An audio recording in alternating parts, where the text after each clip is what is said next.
Okay, since I've already made some videos about the roleplay task and the picture card task in particular, I wanted to also explain some general rules and guidelines for mastering the general conversation in a GCSE speaking exam, because I know that this is quite a large undertaking that requires people to learn a lot of different topics and themes, a lot of vocabulary, and that can be really scary, especially in an exam situation. So I want to give you some advice on how best to approach this task, which I think is probably one of the scariest tasks when doing a language GCSE. Just because there are so many things you need to focus on, and you have very little time actually to think and process the questions that you're being asked. So I just want to have a look at the requirements and also give you some advice on how best to revise for this particular exam task. So that's the things I want to have a look at. So first I want to have a look at general information and advice from the examiners. I want to give you some helpful vocabulary that you should be able to use no matter which theme or topic you have to cover in your assessment. Then I want to have a look at the mark scheme and some advice on how best to revise for the assessment so that you can get ideally full marks for each of the different categories. And obviously I give you some practice tasks and some more tips and tricks that I have found to be really helpful. So same as always, I put a little button on here for those of you who want to access this presentation and use it to follow along. So this button will allow you to take some notes. You can just write down anything that you find really helpful, and then that information will be saved across the entire presentation, and you will be able to access your notes on each slide. So I hope that most of you will know the general information about the task already. I'm just going to focus mainly on the AQA requirements for the higher tier, just because I'm most familiar with those. For other exam boards or even the international GCSE state-wise should be fairly similar, but obviously some of the details like the length of the discussion might be a bit different. So if you've got any specific questions related to some other exam boards or the international GCSE, you can just put them down below, and then I can answer your comments. Okay, so for the AQA general conversation, you will have two main parts. So the first one will be where you get to discuss your chosen theme. So you can actually choose which theme you feel most confident about, and then you will have to discuss this for 2.5 up to 3.5 minutes. And then there will be this same amount of time, so again 2.5 or 3.5 minutes to cover on one additional theme. Okay, so this is a theme that you can't really know beforehand which it will be, because it is just based on which theme you have to discuss in your picture card task, because the requirements by the AQA are that you will have covered all three different themes eventually. So one will be a chosen theme, one will be obviously the picture card, and the last one is then just the other one that is missing. Another important thing to remember is that this is a conversation that's supposed to look fairly natural, so that's why the AQA has made it a requirement that each student needs to ask at least one question, or otherwise they will just make you lose marks. So this will be like a 1 mark penalty, but obviously it might also affect some of the other categories in the mark scheme. So I will explain that a bit later once we get to that point. Now obviously this kind of task is handled differently by schools and obviously examiners. Most schools that I've worked at had specific speaking booklets where pupils just got to prepare some specific questions and then basically learned those by heart. But obviously that doesn't work like this. If you've got an examiner, and really you should be able to respond to questions independently, using your own words rather than a script that you've learned by heart.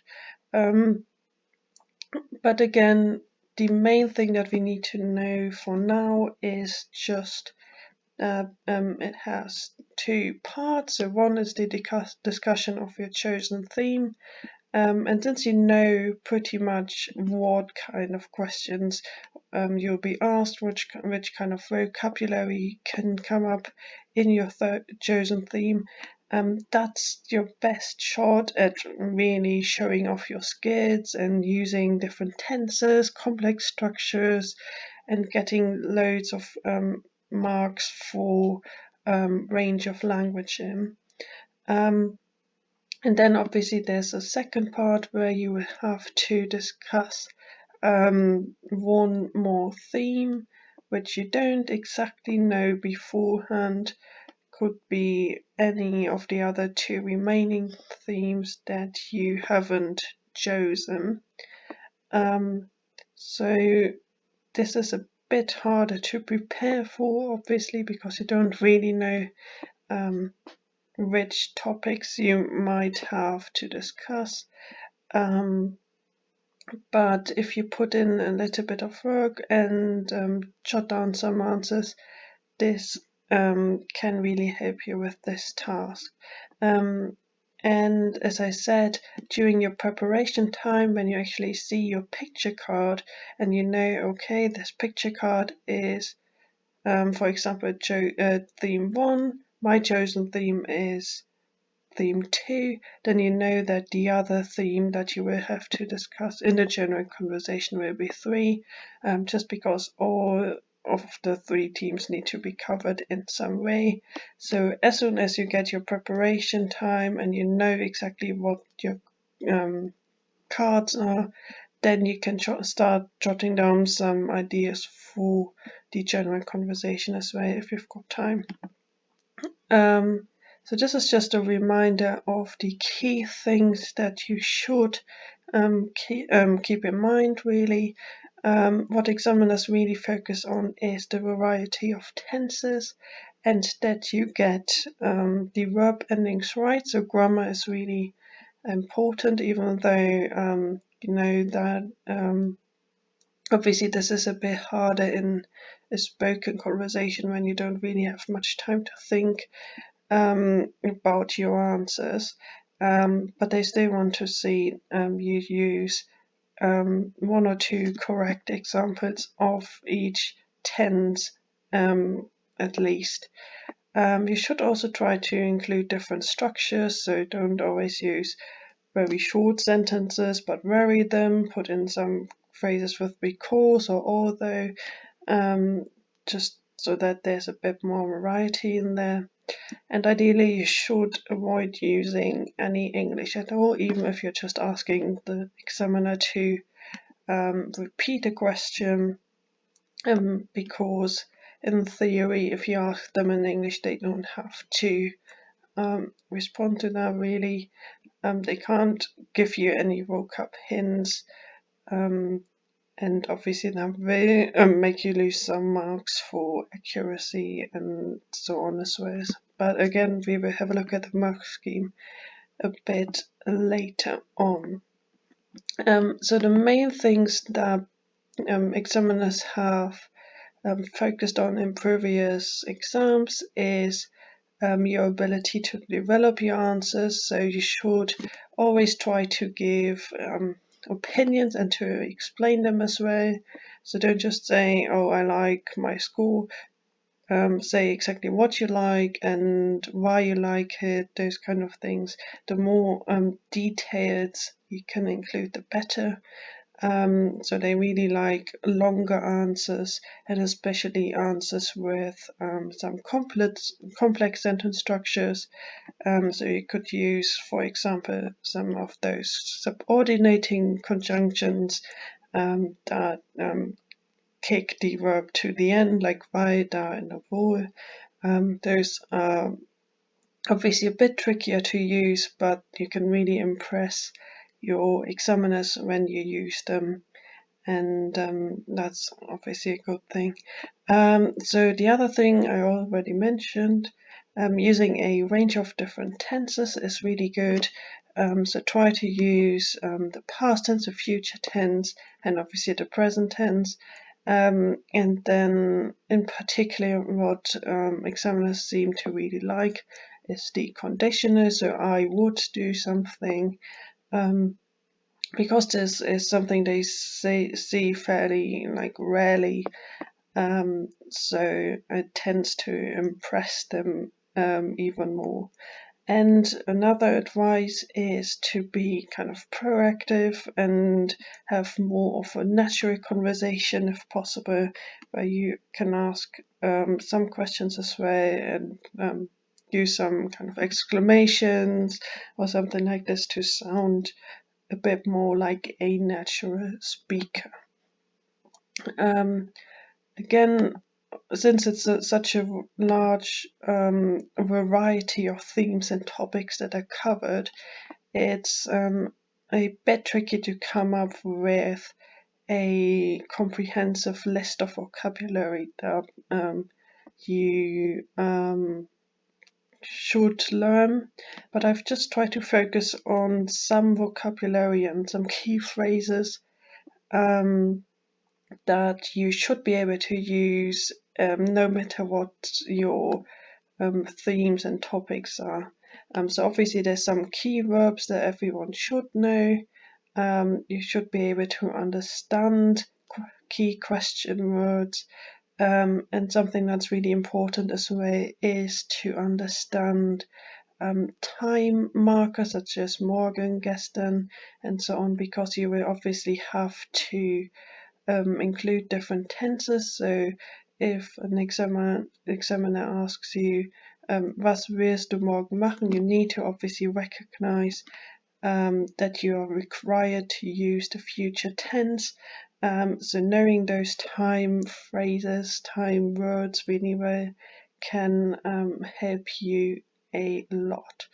I've also included some star phrases, which tend to impress the examiners because they sound very sophisticated, and because they allow you to express opinions and explanations. so you can try to include some of those. If you don't know them, that might be something that you can just jot down and learn those by heart. I've put the translations there, so if you actually are accessing that presentation, you can just go on to that little plus and it will give you the translations.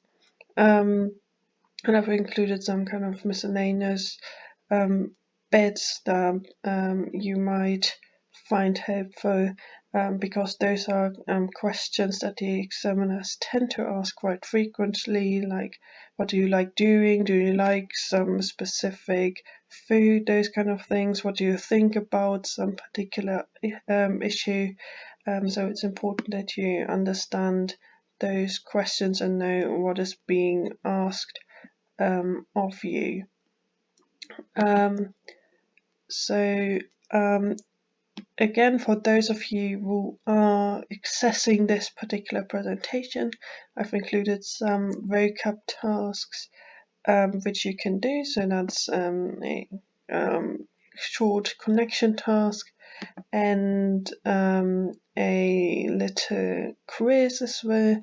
I'm not going to go through all of those right now, just because I want to keep the video fairly short, and that would just take quite a long time. But you can obviously do those and it will give you immediate feedback, so you know whether your answers are correct or wrong. The main thing I want to really have a look at is the mark scheme, so you know what to focus on.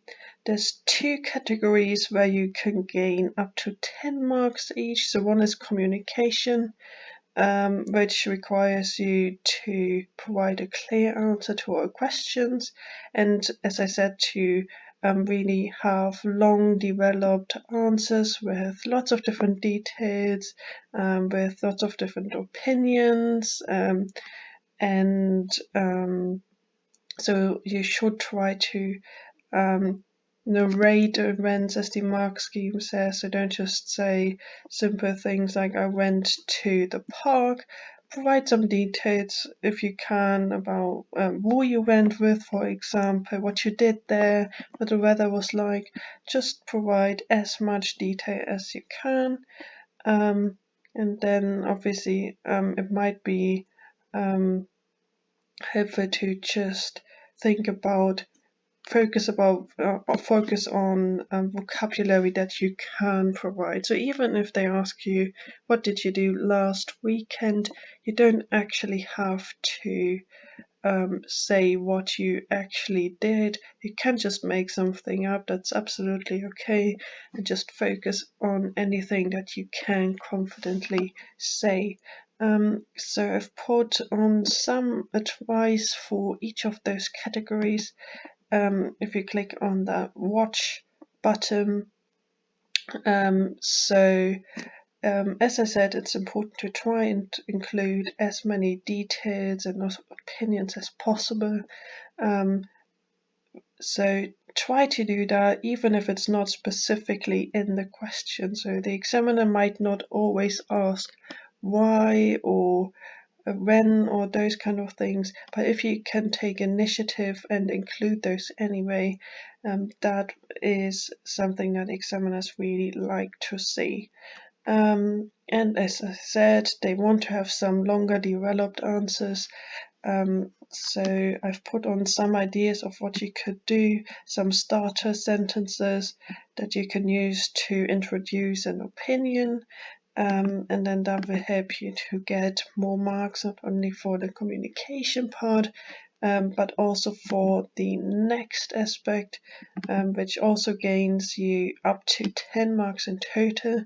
And this is the range and accuracy of language. So this is not only like how grammatically correct your sentences are, but also how many different tenses you include, how many different sentence structures you use, and whether you use any kind of fancy, really impressive vocabulary.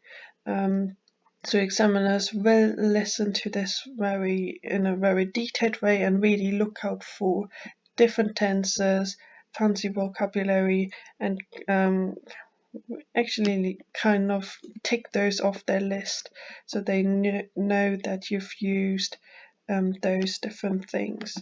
So again, I've put in some specific advice here.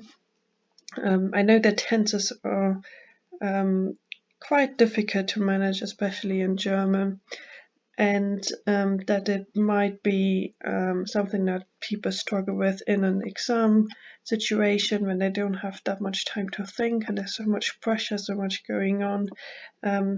But the good thing is that you don't have to really master each tense perfectly. You can probably get away by just learning a couple of key sentences by heart, for example, that you can use in a range of different contexts. So for example, I've included 2 bits on here. Am Wochenende werde ich mit meinen Freunden im Park Fußball spielen. So at the weekend I will go and play football with my friends in the park. Now obviously this sentence addresses loads of different topics. It talks about friends, it talks about hobbies like playing football, it mentions some healthy activities, and obviously it's something that's to do with home and area as well, because you're specifically mentioning the park. So this one sentence you could use in a range of different themes and a range of different topics. So this should make it a bit easier for you to revise for the exam, because you can focus on a couple of key sentences that you should be able to use no matter what theme you have to actually do in the assessment. So on top there will be 2 other categories which have a little less marks. So those are up to 5 marks each.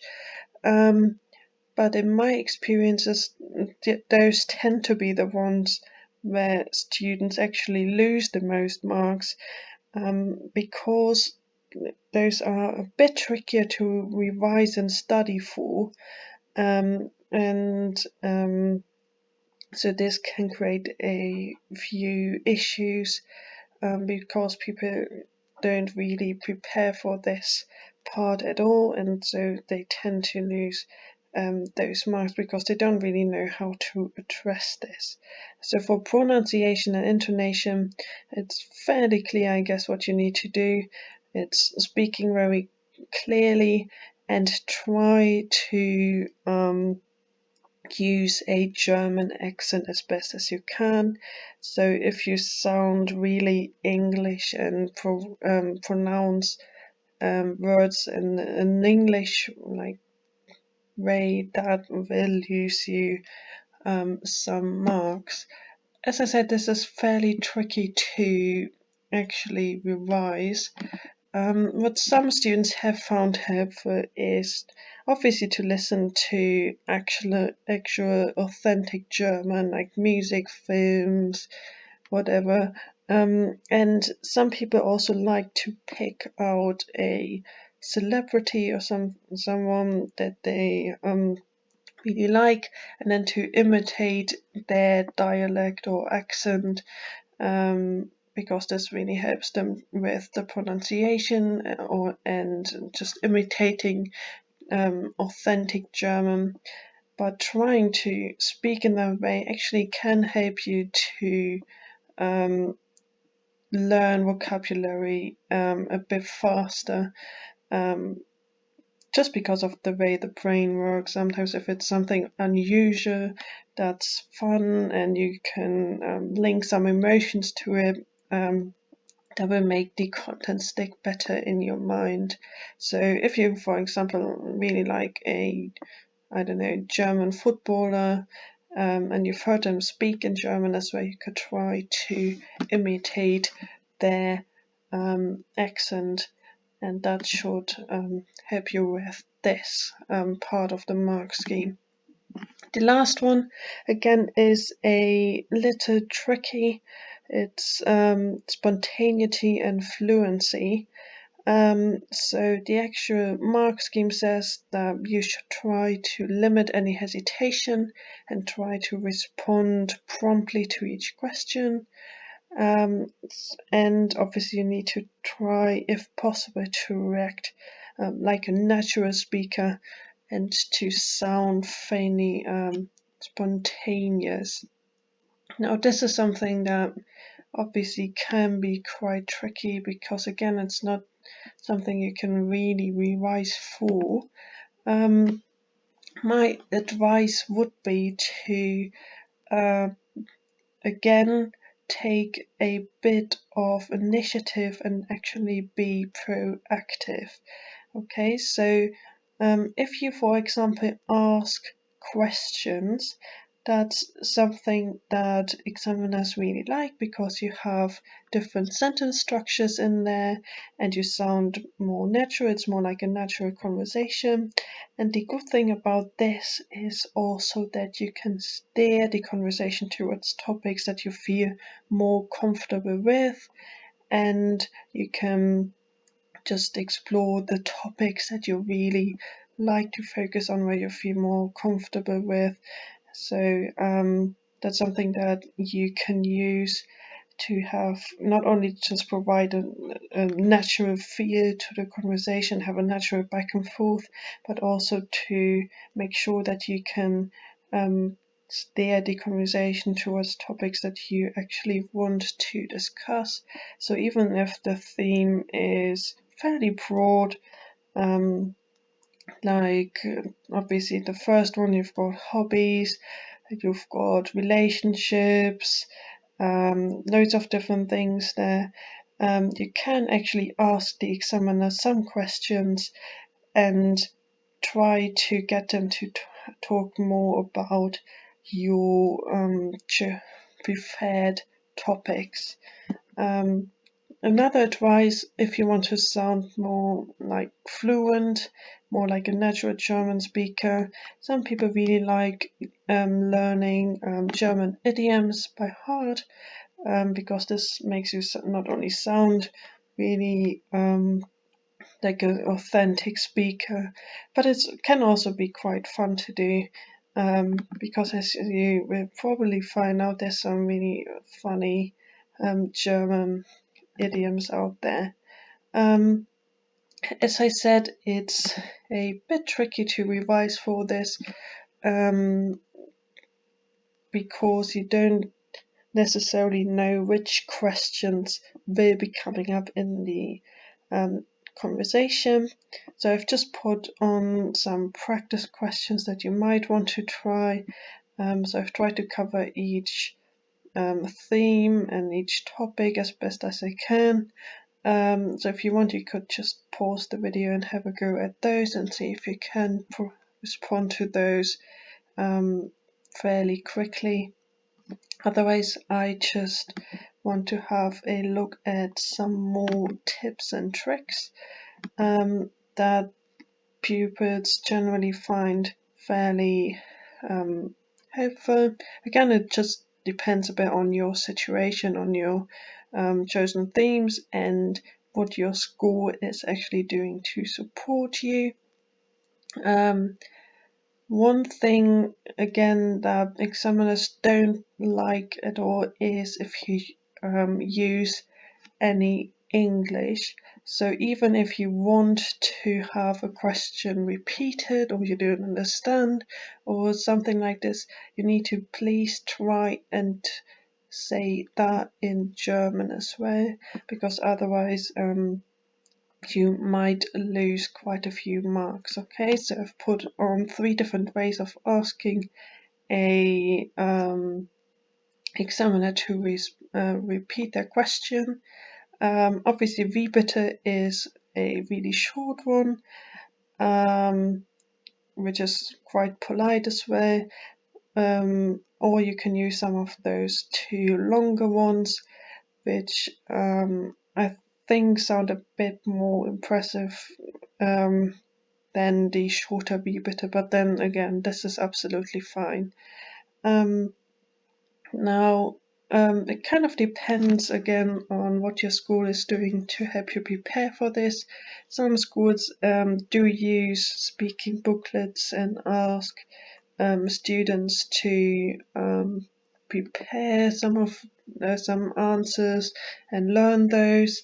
So if you do that, you could create some flashcards with key vocabulary and sentences, and then use those to revise. That's a strategy that a lot of students tend to find helpful.